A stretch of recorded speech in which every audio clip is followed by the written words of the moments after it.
Hi, Mikel. Um, Obviously, it's never nice to lose a North London derby. So, how have the boys been since Sunday, and how have you sort of picked them up against what's ahead of what's a big week?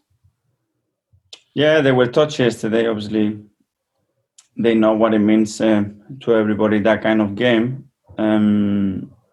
They felt disappointed because the way the game went, they feel that they deserved much more, but as well that the reflection of the game is that we lost the game, basically.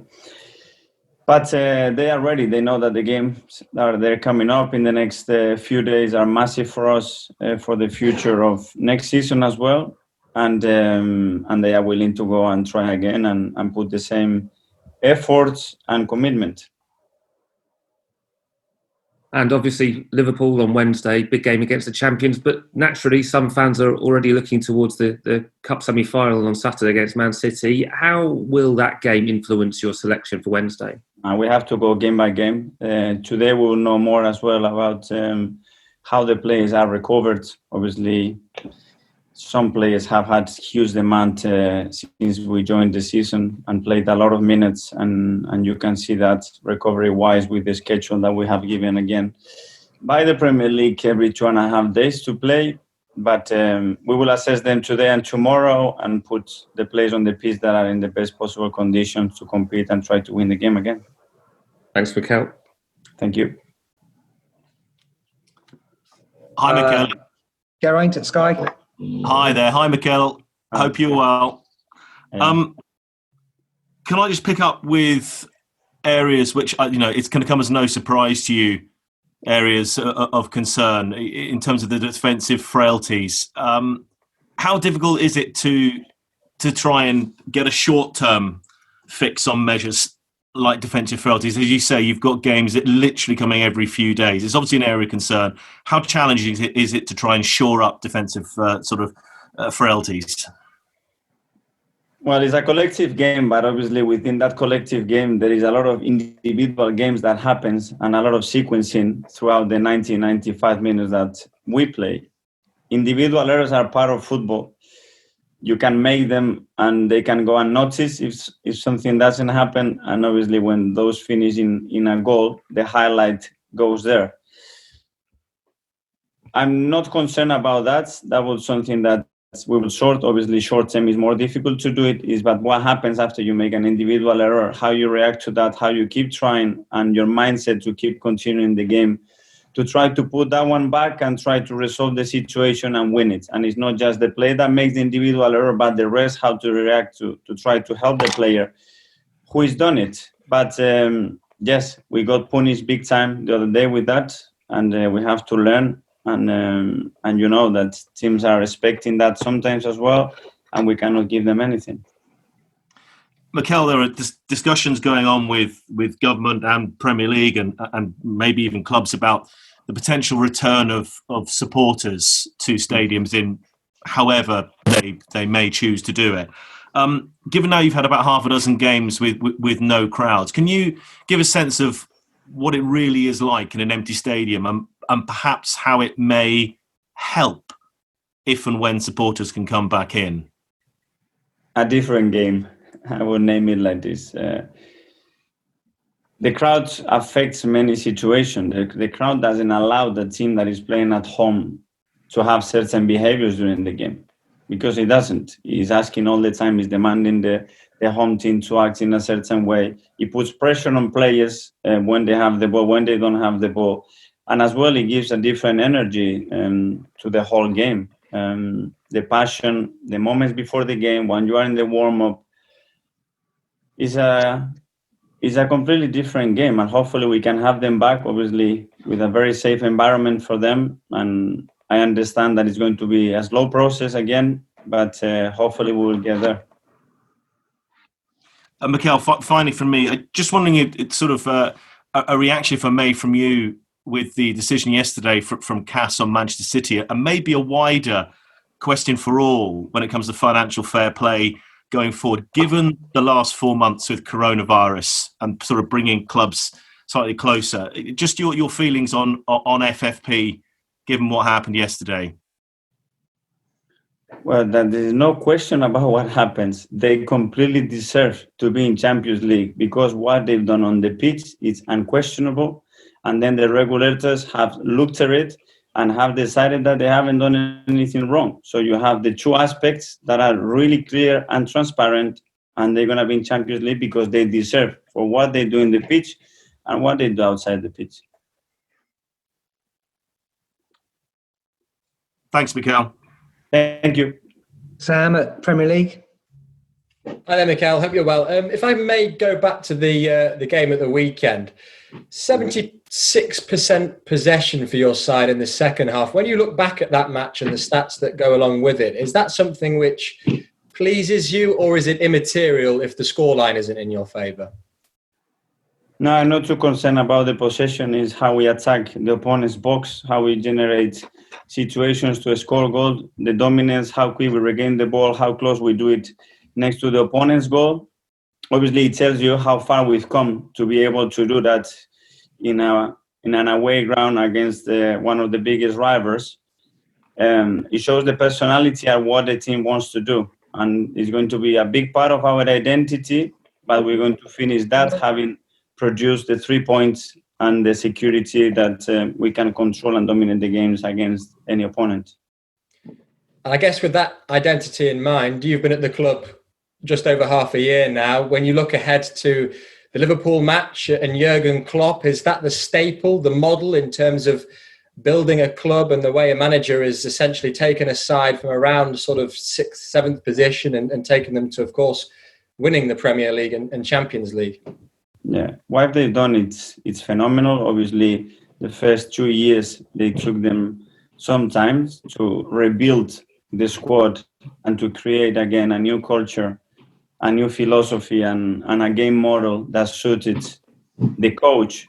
And then they started to recruit every single player in relation to what they needed. And that's where I think they were really smart, because they bought a specificity for every position that was required to get strength.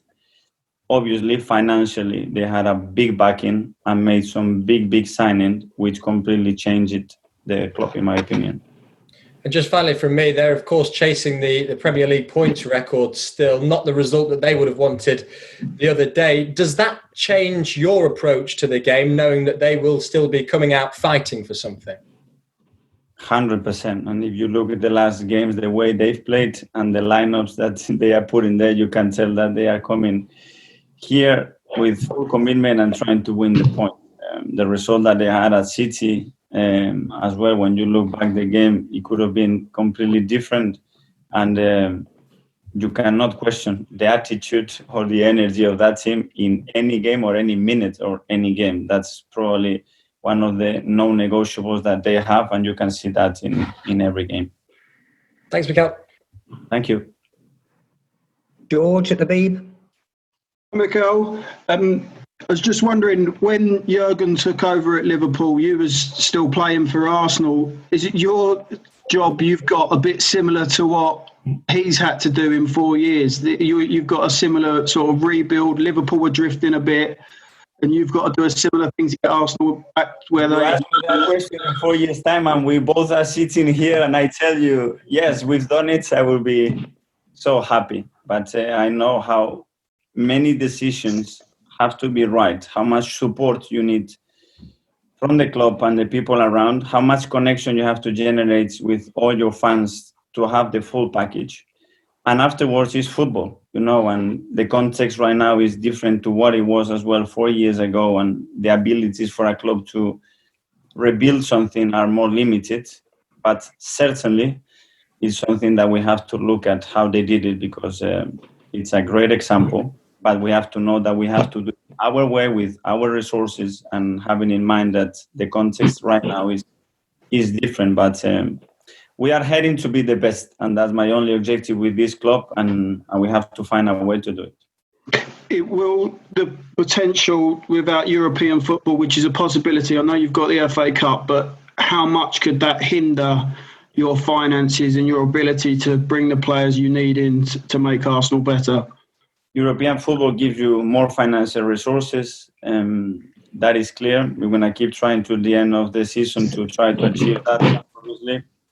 And after that, we will assess where we are, what's our capability to recruit, to maintain the players that we have, to maintain the structure that we have in place at the moment at the club, and move forward from there.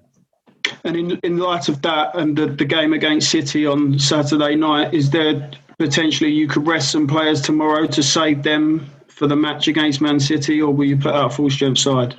Well, I believe that it's very important to have the right momentum and energy to get into important matches. And in order to do that, you have to go game by game. Today and tomorrow, we will assess the player how they are. Obviously, they've been hit. A lot of them, they played some crazy minutes up till now. And we're going to have, again, games every 2.5 days. So we will try to put the strongest team as possible here and as well on Saturday. And to do that, we need to know how everybody recovers from the game.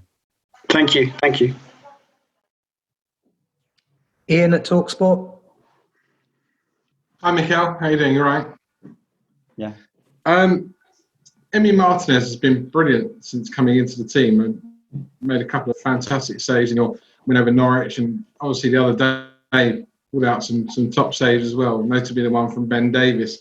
Has it been a surprise to you how well he's done, and is it giving you a bit of a question mark now about whether Bernd Leno, when fit, be it this season or next season, walked straight back into the team? Well, in terms of Emi's character and goalkeeping ability, I didn't have any question mark. The way he trains every day, the way he behaves and has behaved since he's been at the club has been phenomenal. It was a question mark, obviously, how he's going to do it because he didn't have any Premier League experience and how he can deal with that game after game. And he's shown that he's more than ready to do it. He's earned his place now. He's playing really well. He's playing with a lot of confidence as well. And in key moments, he's been really helpful. He needs to continue to do that. This is a marathon. It's a long run. A football club like this demands every day to be at that level. And that's what he needs to keep going. You mentioned before playing every two and a half days or 3 days. I get the impression you feel that maybe Arsenal could have been given a little bit more of gap between the matches. No? We played 11 games and we only had advantage in one, which was against Spurs. The rest, all the teams had at least 24, 36 or 48 hours more than us. But look at the boys. They keep going. They go full gas. It doesn't matter. And we will do it again. And we cannot complain because it doesn't matter. We're not going to change it. The fixtures are already there. So we will keep going and try our best. Finally from me, it's like a double-pronged question. Firstly, with your front three of Lacazette, Aubameyang and Pepe or Saka, whoever plays, Liverpool's front three of Firmino, Salah and Mane, I'm not expecting tomorrow night to be 0-0, are you? And obviously, as Mesut Ozil's not playing tomorrow night, am I expecting him to play again this season? Well, I don't know what kind of game. Obviously, when you look at the front players that you just mentioned, obviously goals are there, but football is so unpredictable. We'll see. We will try to keep Inel in our side and score as many as we can. That's all we can do. And Mesut? And Mesut, the situation is still the same as it was. Thank you. Thank you. Nick from Haters. Hi, Mikel. Yeah, just staying on Liverpool and this sort of what we've discussed about almost like a 4-year plan. You said the situation has changed. Is it realistic with your resources and the situation that Arsenal can be challenging for the title again in 4 years' time? I don't know, to talk about 4 years in football, it's almost impossible. You have to see a trend and you have to see movement and you have to see that the direction you are taking is the right one and you are making progress all the time. At the end of the season, we're going to have to assess where we are in all terms at the club, what's the ambition and where we want to head in. And in order to do that, whether the ambition and the level is equal or is not realistic or is more than realistic. And that's what we have to get a deal on. And talking about their recruitment, obviously one player they signed was a former teammate of yours, I believe, Alex Oxlade-Chamberlain. Looking at his situation now and the success he's had, do you wish Arsenal did more to keep him? And do you think he's been totally justified in making that move away from Arsenal? Well, it's easy to say that right now, but at the moment you have to understand all the circumstances. I don't know what Alex wanted to do in his career at the time, the situation with the club, how the negotiation were. I don't have all the information to evaluate that. We all could see the potential of Alex, where he could develop. He picked an incredible club, obviously, to move. He wanted a challenge probably after so many years here.